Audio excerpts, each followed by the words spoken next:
Mi nombre es Mauricio Lema y esta es una clase virtual de cáncer de primario desconocido para el curso de oncología de pregrado de la Universidad CES del año 2012. El cáncer de primario desconocido, o CUP por sus siglas en inglés, es la malignidad usualmente epitelial confirmada histológicamente en la que no se logra establecer el sitio primario a pesar de la investigación apropiada.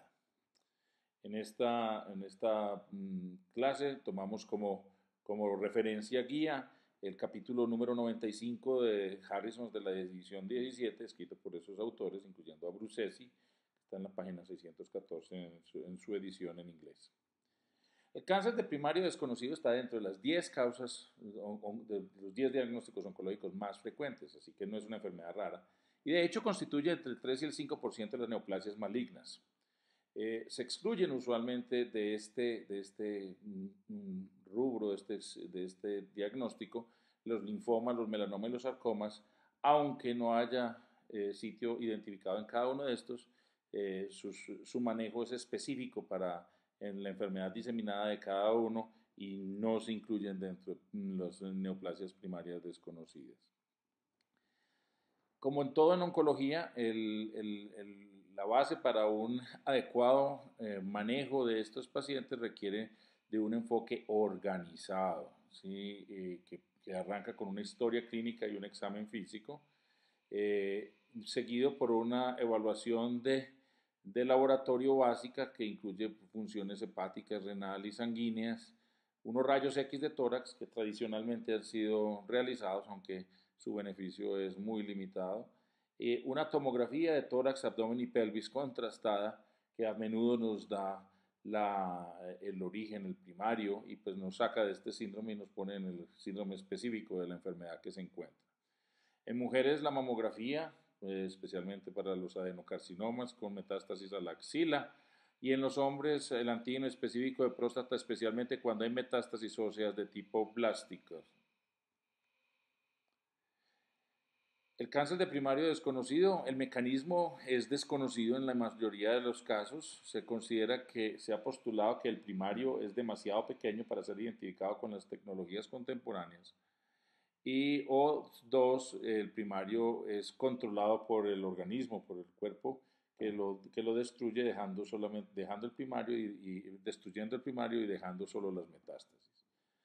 Estudios de la biología de las metástasis no son consistentes y son inespecíficos. Se han encontrado con frecuencia anormalidades en el cromosoma 1 y 12. Se encuentra aneuploidía en el 70% de los casos y hay expresión aumentada de diferentes oncogenes o genes supresores de tumores inactivados que pueden explicar el fenotipo oncológico. Sin embargo, esto no se ha traducido en un incremento en la facilidad de la detección o en el manejo. La evaluación inicial de los pacientes con primario desconocido es una evaluación clínica en donde se hace un énfasis en la historia de cirugías previas, órganos resecados o lesiones resecadas que puedan orientar hacia el diagnóstico, la historia familiar, si la hay, un examen rectal, ginecológico y de mama cuando es apropiado, una valoración del desempeño, del estado nutricional, de las comorbilidades y de los sufrimientos que está teniendo en este momento por el tumor metastásico, ¿sí? Frecuentemente se considera el uso de marcadores tumorales, sin embargo, hemos de decir que son esencialmente inútiles en la inmensa mayoría de los casos. Marcadores como el antígeno carcinoembrionario, el CA19-9, el CA15-3 y el CA125 son inespecíficos. El antígeno específico de próstata es útil en hombres con metástasis óseas blásticas porque puede orientar a un primario de próstata, haya o no haya tumor detectable en la próstata. En hombres con tumores indiferenciados de la línea media, la medición de la alfa-fetoproteína, la beta-HCG, puede orientarnos hacia un diagnóstico de un tumor germinal extragonadal y que puede tener un tratamiento basado en cisplatino que puede culminar con la curación de estos pacientes. En cuanto a las imágenes, como decíamos previamente, los rayos X se han utilizado tradicionalmente, son también tradicionalmente inútiles, pero pues como de todas maneras estos pacientes van a recibir maniobras terapéuticas, frecuentemente las complicaciones incluyen neumonías y cosas de esas, siempre es bueno tener unos rayos X de base. Importante el TAC de tórax, abdomen y pelvis contrastado, si la lesión está en el cuello, por supuesto incluir el cuello, la región cervical, y detecta el primario en aproximadamente 20 al 35% de los casos. O sea que, pues, obviamente no entraría dentro de este síndrome de primario desconocido si el TAC es positivo en la detección del primario. Pero también nos puede servir, aún cuando no detecte el primario, para establecer la extensión de la enfermedad. El PET-CT es útil si se trata de un cáncer de primario desconocido potencialmente resecable. Por ejemplo, una metástasis única en el hígado o en el pulmón que pueda, de un origen desconocido, que puede ser susceptible a terapia locorregional. El PET puede ayudar a excluir otros sitios ocultos de metástasis que harían, pues, que evitarían una cirugía inútil. En mujeres con metástasis a la axila se recomienda siempre hacer una mamografía, una ecomamaria. En mi práctica profesional, todos los adenocarcinomas de primario desconocido en mujeres, independientes si están en la axila o no, reciben su mamografía y su ecografía mamaria. Cuando la sospecha diagnóstica de metástasis de un primario mamario es muy alto y la ecografía y la mamografía es negativa, hay que considerar el uso de la resonancia magnética de mama, que a menudo nos ayuda a esclarecer el origen de la enfermedad. Esto es importante porque si la resonancia es positiva, el manejo debe incluir radioterapia en el seno una vez hayamos hecho el manejo de la enfermedad para evitar una recaída locorregional, o sea, una progresión en el mismo seno. En cuanto a las imágenes, continuando con las imágenes, cuando las metástasis son cervicales de primario desconocido, usualmente un escamocelular, se recomienda hacer una tomografía o una resonancia de cuello, y tórax, una endoscopia triple con laringoscopia, broncoscopia y endoscopia digestiva superior, para tratar de hacer un esfuerzo grande de detectar pues, un tumor de cabeza y cuello, de pulmón o de la vía aerodigestiva alta. Algunas personas proponen el uso de amigdalectomía, y en caso de que se considere un tratamiento locorregional agresivo, se debe pensar en el uso de PET-CT para ayudar a descartar enfermedad metastásica a distancia, que nos cambiaría el enfoque y el pronóstico del paciente. Desde el punto de vista histológico, el 60% de los primarios desconocidos son adenocarcinomas, el 5% son carcinomas escamocelulares, el 30% son carcinomas de primario desconocido, pobremente diferenciado, bien sea adenocarcinomas o carcinomas, un 2% son tumores neuroendocrinos metastásicos, y un 3% son carcinomas, son tumores de primario desconocido pobremente diferenciado. En este subgrupo es un poco complejo distinguir entre carcinomas, sarcomas, linfomas, mielomas, leucemias y cosas de esas, porque son tan indiferenciados que los marcadores no identifican bien, a diferencia de los tumores, los adenocarcinomas pobremente diferenciados, los carcinomas pobremente diferenciados, en donde a los marcadores celular, los marcadores de inmunohistoquímica claramente indican que son de origen epitelial. Además del estudio histológico, se ha avanzado mucho en tratar de establecer la estirpe de estas neoplasias epiteliales utilizando citoqueratinas. Citoqueratinas son marcadores de inmunohistoquímica que permiten identificar ciertas sustancias que están en la membrana celular de diferentes epitelios. La citoqueratina 7 y citoqueratina 20 han sido los más estudiadas y nos ayudan a distinguir diferentes tipos de tumores. En general se considera que la citoqueratina 7 es positiva en los cánceres de pulmón, de mama, gastrointestinales, ovarianos, pulmón, mama, ginecológicos, ovarianos, biliares y pancreáticos. En tanto que la citoqueratina 20 es típicamente positiva en el cáncer de colon, tumores uroteliales y el raro tumor de Merkel.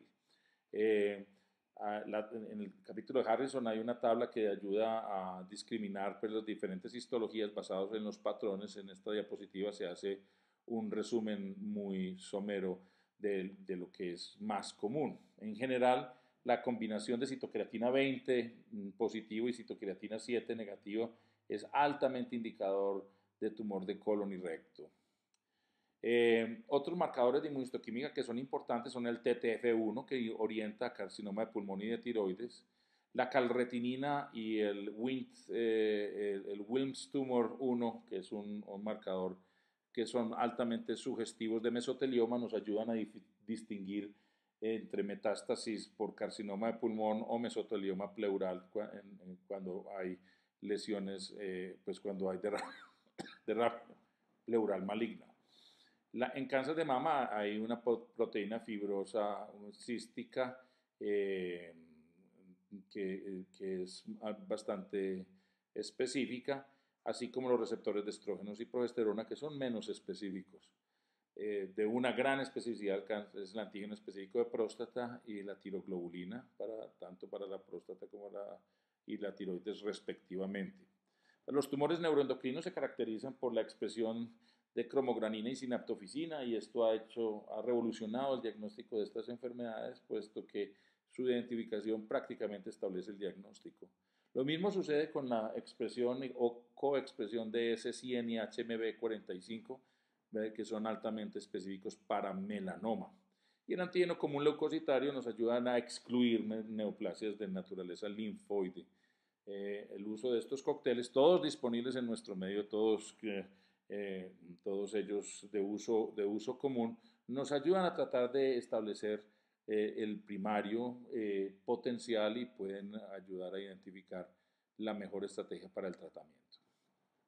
El cáncer de primario desconocido pues tiene un pronóstico que depende del desempeño del paciente. Lógicamente los pacientes con pobre desempeño no son candidatos a tratamiento oncológico específico, el número de sitios, la deshidrogenasa láctica y la respuesta al tratamiento. En general, se debe hacer un esfuerzo por reconocer diferentes patrones que indiquen subgrupos favorables de esta saco de diagnósticos, como por ejemplo mujer con metástasis exclusivas en la axila, mujer con carcinoma peritoneal, varón con tumor en la línea media, tumores neuroendocrinos por inmunistoquímica, persona con carcinoma escamocelular metastásico en el cuello, metástasis solitarias en algún órgano, hígado o pulmón, o varón con lesiones óseas blásticas.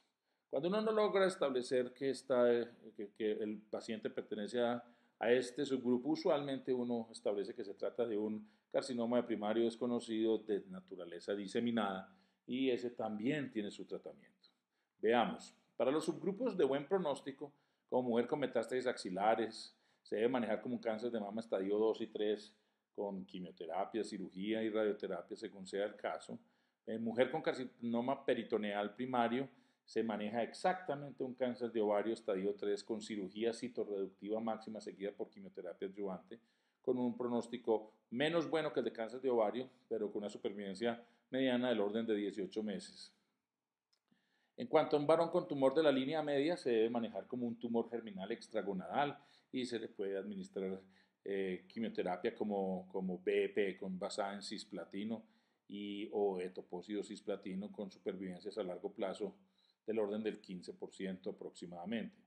Los carcinomas neuroendocrinos se pueden tratar como un síndrome carcinoide, como un carcinoma de células pequeñas del pulmón. En síndrome carcinoide es como uno de los lados del espectro y el tumor de células pequeñas es el otro lado del espectro. El uno se trata más con somatostatina para controlar los síntomas, el otro se trata más con quimioterapia de naturaleza usualmente paliativa, aunque hay reportes de curaciones en este grupo aún en enfermedad metastásica.